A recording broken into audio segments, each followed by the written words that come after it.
des livres, j'espère que tu vas bien, que tu as la pêche. Alors, c'est un hors-série que je te propose aujourd'hui, une émission spéciale sur le métier d'écrivain, si on peut appeler ça un métier. Alors, c'est vrai que j'ai côtoyé, enfin, en tout cas, je continue à côtoyer pas mal de gens qui considèrent ça comme un vrai métier, et c'est vrai que c'est un vrai métier, compte tenu de la charge de travail que ça demande. Déjà, si tu as regardé les vidéos précédentes, comment bien commencer son roman et comment bien commencer ses recherches, bon, je pense que tu as dû te rendre compte un peu de la charge de boulot que ça demandait. L'écriture n'est pas un table de feignant. Alors, bon, ne crois pas que j'essaie d'écarter la concurrence en te disant ça. Ouais. Je sais juste te dire que si l'écriture est une discipline plutôt fun, bon, bien qu'il y ait des règles de grammaire, de syntaxe, de style tout simplement à appliquer, l'investissement personnel est énorme. J'en reparlerai dans une prochaine vidéo. Mais un écrivain, comme l'a si bien dit Bernard Werber dans son atelier d'écriture, est avant tout une personne curieuse, qui voyage si nécessaire, qui rencontre du monde, qui pratique plusieurs activités différentes les unes des autres, et aussi, mais bon, ça j'en ai déjà parlé dans Mon secret pour écrire un bon livre, qui a une cause à défendre, peu importe laquelle. Encore une fois, je ne crois pas à l'écrivain qui se contente de divertir son public et basta. Et il y a deux phrases qui m'ont particulièrement marqué dans la nouvelle de Steam Girl de Dylan Rocks, qui figure dans le compendium de récits steampunk Gentleman Mécanique, que j'ai eu l'occasion de commenter. Certains écrivent pour échapper à la réalité, d'autres pour la comprendre, mais les meilleurs sont ceux qui écrivent pour en prendre possession et la transformer. Bon, le principal est de faire passer une réflexion. En tout cas, quelque chose qui va amener le lecteur à réfléchir sur lui-même, sur le monde, de manière à ce qu'il interprète le message, le dévouement, l'objectif du roman, à sa façon. Bon, je sais pas trop comment te le dire autrement, mais bon, t'as compris où je voulais en venir. Voilà pour le petit rappel, maintenant il faut que je te parle de quelque chose de moins optimiste. En fait, je dirais même fataliste. Enfin, je dis fataliste, mais réaliste. Donc il faut absolument que je t'en parle, surtout si tu as l'intention de devenir écrivain. Enfin, en tout cas, dans la mesure où tu as l'intention d'en faire ton projet de vie.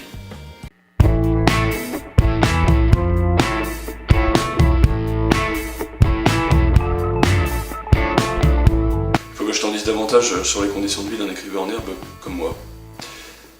Si l'écriture est une activité fun, comme je te le disais plus haut, la vie d'un écrivain, comme tu dois t'en douter, n'a rien de facile. Déjà, l'écriture est un gros travail. Donc, qui plus est professionnellement, il faut savoir choisir le métier qui va nous permettre de dégager du temps pour écrire. Et ça, c'est loin d'être une chose simple. Il y a quelques temps, je cherchais un emploi à temps partiel. Et à un moment donné, une mairie pas très loin de chez moi me propose de m'embaucher dans le cadre d'un service civique pour aider à l'organisation des spectacles qui ont lieu chaque année sur le secteur. Alors moi tout ravi, je signe, et en même temps je me dis, bon ça comme c'est un emploi à temps partiel, je me dis que ça me laisse le temps nécessaire pour continuer mon taf d'artiste à côté. Franchement, c'était le contrat que j'attendais. Sauf que c'était un service civique, donc non permanent, de 6 mois, et non renouvelable. Et la quête de trouver le bon emploi continue, et continue. Et ça continue encore et encore. Donc voilà, première chose pas évidente à gérer. Deuxième chose, le regard des autres. Bon, tu vas me dire, mais Ben, le jugement des autres, on s'en fout. Et tu auras raison. Sauf que c'est plus facile à dire qu'à appliquer sur le terrain. Très souvent, les artistes quoi, ne sont pas forcément très riches. Et donc, c'est la société qui les entretient, etc. Bref, tous les gros clichés qui veulent rien dire. Ça aussi, il faut l'endurer. On est vu comme des cassos alors qu'on produit quelque chose. Et ce quelque chose est susceptible de plaire aux gens. Enfin bon, faut chercher quoi. Et troisièmement, bon, je pense que ça peut en ralentir plus d'un aussi, être capable de gérer les critiques.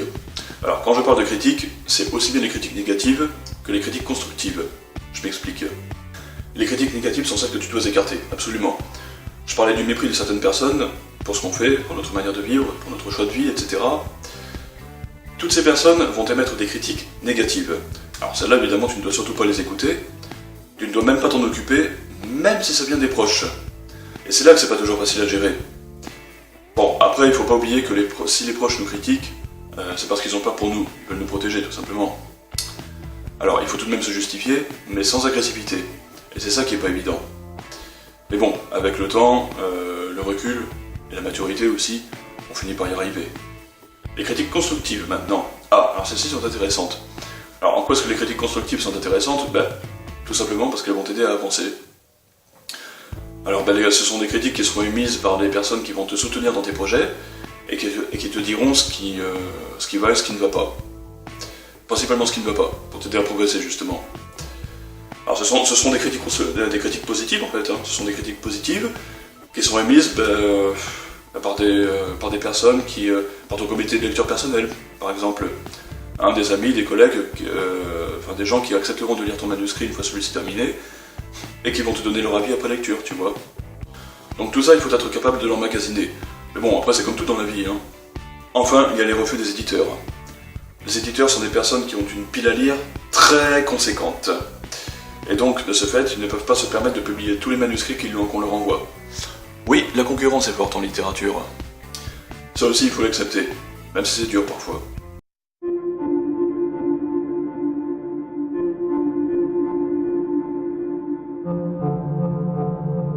Voilà, amis des livres, j'espère ne pas t'avoir trop chamboulé avec tout ce que je t'ai dit. Bon, là je t'ai dévoilé les côtés noirs du métier d'écrivain, mais c'était nécessaire de le faire. Ah oui, alors une dernière chose aussi, tu ne dois pas considérer le métier d'écrivain comme un métier justement, mais plutôt comme un besoin. Ça doit être un besoin. Il faut que ça te manque, tu ne dois pas pouvoir t'en passer. C'est comme manger, boire, dormir, s'amuser, faire l'amour aussi. Hein, il faut que ça sorte des tripes, tout simplement. Il faut que ça vienne du cœur. Voilà, il faut que ça vienne du cœur. C'est le bon mot, quoi.